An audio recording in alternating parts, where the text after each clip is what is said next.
Hi, I'm Lucy, I'm 31. I have a 7-week and 4-day-old baby girl called Ava, and I've also got a 3 and a bit-year-old boy.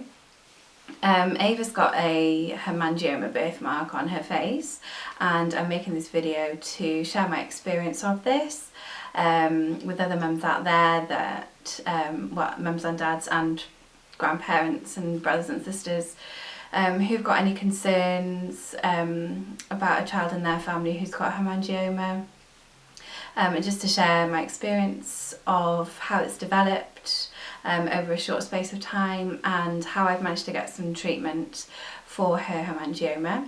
I'll tell you about my GP appointments, my midwife appointments, and I'll make some subsequent videos of the hopeful progress of her hemangioma, that the treatment is hopefully going to work.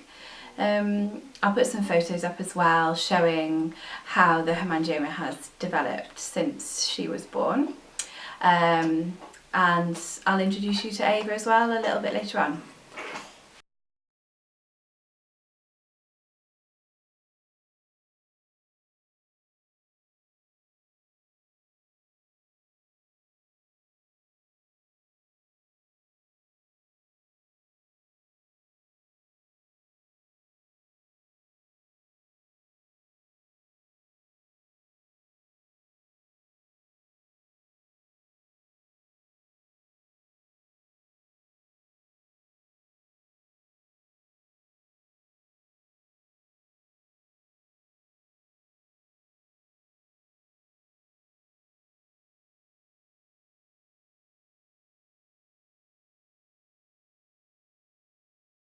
So Ava was born with a small mark, a small birthmark on the bridge of her nose near her left eye.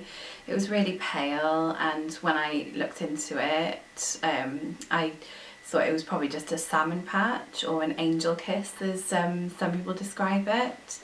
It was really pale, not significant, and no one picked up on it in the hospital. And then gradually over the next 3 weeks, it started to get red in colour. Obviously, it raised a bit of concern with me and with my family. And doing research on Google, as you do, I started to get a bit concerned that it might be a hemangioma.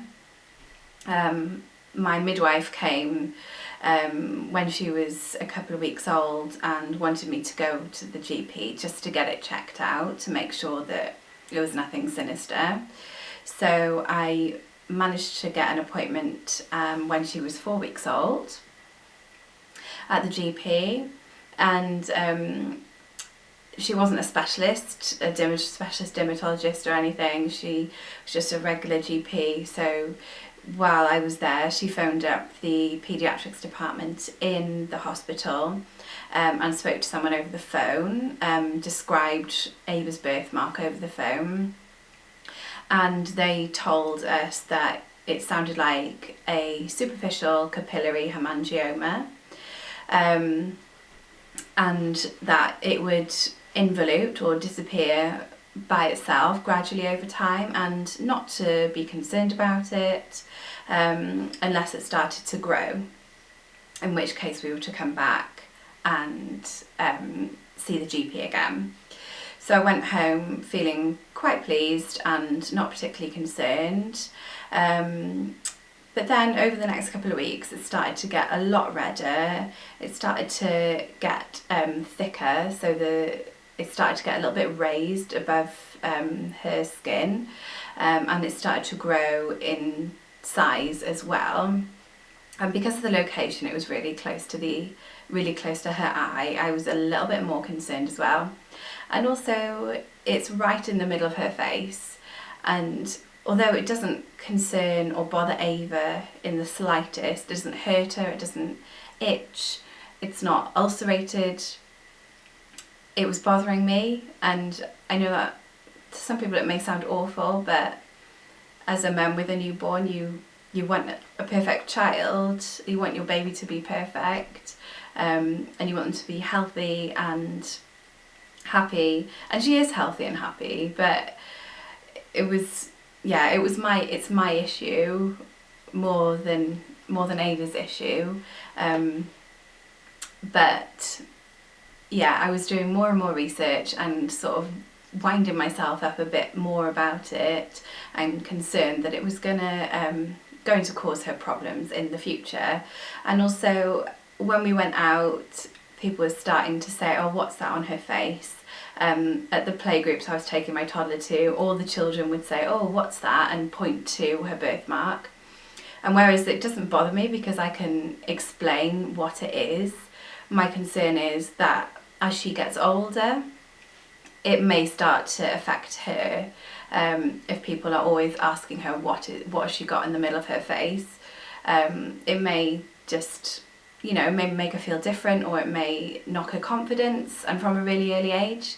And so that was obviously concerning me as well. So I made another appointment finally with the GP, but this time she was 6 weeks old, and I'd actually really struggled to get a GP's appointment. So I also booked an appointment with a private paediatric dermatologist for when she was 7 weeks old. 7 weeks and 2 days is the appointment that we had. At 6 weeks I went to the GP and explained that it had grown, and is there any treatment available? And as a GP, she said, I can't prescribe any treatment for this, it's a specialist issue. So she referred me to the dermatology department at the hospital, so I was just supposed to wait for an appointment. I wasn't really prepared to wait, which is why I booked this private appointment. And in the meantime, while waiting for this private appointment, I did, as I'm sure many of you have done, lots of research about different treatments available. And the best one that I was hoping that she would get would be a topical gel that you can put on superficial hemangiomas that will which are a beta blocker basically, and they'll reduce the redness and give the hemangioma time to reduce in size and to involute quicker.